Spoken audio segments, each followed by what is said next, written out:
केरेडारी प्रखंड के अंतर्गत पगार ओपी में संचालित एनटीपीसी के चट्टी बरियातू कोल माइंस में शुक्रवार को उस समय तनाव बढ़ गया जब झारखंड के पूर्व मंत्री योगेंद्र साव ने एमडीओ कंपनी ऋत्विक द्वारा उनकी निजी संपत्ति को ध्वस्त करने के विरोध में कोयला खनन और ढुलाई का काम रोक दिया। पूर्व मंत्री के अनुसार कंपनी ने उनके जोरदाग गांव के झुमरी टांड स्थित खाता नंबर 190 प्लॉट नंबर 13 पर बनी 1 एकड़ की जमीन पर बनी चिमनी और 4 दीवारी को बिना किसी पूर्व सूचना या मुआवजा दिए तोड़ दिया। इस घटना के बाद योगेंद्र साव ने मौके पर पहुंचकर न सिर्फ कोल माइंस का काम रुकवा दिया बल्कि ऋत्विक कंपनी के सहायक manager Anurag Gupta, retired DSP और सुरक्षा प्रभारी अवधेश सिंह और पोकलेन ऑपरेटर को भी कई घंटों तक बंधक बनाए रखा। घटना की जानकारी मिलते ही बड़का गांव के अनुमंडल पुलिस पदाधिकारी पवन कुमार समेत हजारीबाग के उपायुक्त और एसपी ने स्थिति पर पैनी नजर रखी। कानून व्यवस्था बनाए रखने के लिए कोल माइंस क्षेत्र में भारी संख्या में पुलिस बल को तैनात किया गया है। पूर्व मंत्री योगेंद्र साव अपनी मांगों को लेकर धरने पर बैठ गए हैं। उन्होंने आरोप लगाया कि एनटीपीसी, ऋत्विक कंपनी और कुछ स्थानीय दलालों ने मिलकर उनकी संपत्ति को ध्वस्त किया है। उन्होंने इस मामले में लिखित शिकायत दर्ज कर कानूनी कार्रवाई की मांग की है। ये विवाद अब प्रशासनिक और कानूनी दायरे में आ गया है और प्रशासन स्थिति को नियंत्रित करने का प्रयास कर रहा है।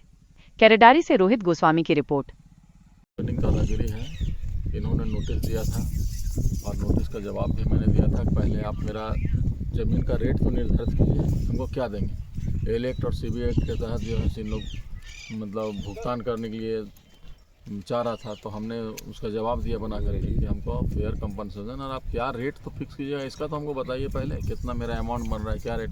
इसका जवाब हमने दिया था। तो उसके बाद उन्होंने फिर लिखा कि हम ट्रिब्यूनल में जमा कर देंगे पैसा, सो मतलब आप अथी नहीं कीजिए। तो उसका जवाब हम बना ही रहे थे, तो कल अचानक हम रांची में थे और पता चला कि 1 बजे से इन लोग जो है एसडीओ का ऑर्डर के आलोक में एसडीओ कैसे ऑर्डर दिया। एसडीओ जो है सो विधि सम्मत कार्रवाई नहीं किया। एसडीओ जो है सो आनंद फानन में अवैध पैसा उगाही करके और इन्होंने ऑर्डर आदेश निकाला। सीओ इसका सबसे बड़ा सूत्रधार है। यहाँ कुछ दलाल जैसे जोरदाग का है, पगार का है, चट्टी बरिया कोई दलाल का भी मिली भगत से ऋत्विक कंपनी का मालिक और उसके जितना अध्यक्ष वगैरह हैं, अफसर अधिकारी सब मिल करके ये फैक्ट्री को मतलब जो है सो मेरा ज़मींदोज कर दिया। मेरा मटेरियल करोड़ों का मटेरियल मेरा देखिए अभी सामने आपका पूरा कलसाइन मटेरियल जो है कि जो 1400 टेम्परेचर में हम इसको पकाए थे और चिमनी जो था 70 फीट का चिमनी था, चिमनी को भी ज़मींदोज किया है। उसका वीडियो वगैरह सब बना हुआ है। तो ये सारा चीज़ लगता है कि मतलब जब हम लोग जैसे आदमी जनप्रतिनिधि के साथ ऐसा कर रहा है इस ज़मीन का, जबकि मतलब हमने डीड लिया है, रसीद कटा हुआ है मेरा और इसका इंडस्ट्रीज ऑफिस से मैंने रजिस्ट्रेशन कराया था लक्ष्मण सेरामिक एंड मिनरल के नाम से और यहाँ पर मेरा फायर क्ले यूनिट था यहाँ पर और इससे मतलब रोजगार चल रहा था। और इन्होंने अचानक बिना सूचना का, इसका रीज़न है सबसे बड़ा चीज़ कि मतलब 1956 के सेक्शन में इसको एसडीओ के यहाँ पिटीशन देता है। एसडीओ पर बाइजप्ते कोर्ट करते हैं, कोर्ट करने के बाद नोटिस हमको करते हैं, नोटिस में हम अपना जवाब देते हैं, वो अथी करते हैं।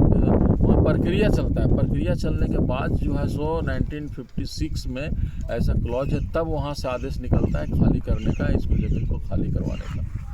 तो इन्होंने वैसा कुछ भी नहीं किया। नियम को ताक में रह करके कंपनियों के प्रभाव में आकर के रुपया उगाही करके अंचल अधिकारी, एसडीओ, यहाँ का लोकल प्रशासन और सारे लोग मिले हुए हैं। यहाँ के लोकल दलाल लोग का है कि मतलब चूँकि अब ये इस और बढ़ने का उसको जगह नहीं मिल रहा था, इस चलते आनंद फानन में स्कूल तोड़ने का पहले प्लानिंग किया। उसका तालाब कुछ दिन पहले पगार का तालाब काटने का उन्होंने प्रयास किया। तो इस तरह से इन्होंने मतलब पूरा यहाँ ज़मींदोज करने के लिए यहाँ लोग कराह रहे हैं। यहाँ लोग 300 रुपये 400 रुपये मकान का ये दे रहा है, कंपनसेशन दे रहा है, जबकि 1000 रुपये स्क्वायर फीट उसका बनना चाहिए। तो यहाँ दलाल लोग का बिचौलिया लोग बीच में पैसा कमा रहे हैं और जनता जितना रैयत लोग है सब त्राहिमाम है। तो ये सब सारा चीज़ से लगता है कि हमारी सरकार को बदनामी हो रहा है। ये एनटीपीसी और जो ऋत्विक कंपनी है ये गुंडागर्दी पर उतर गए हैं।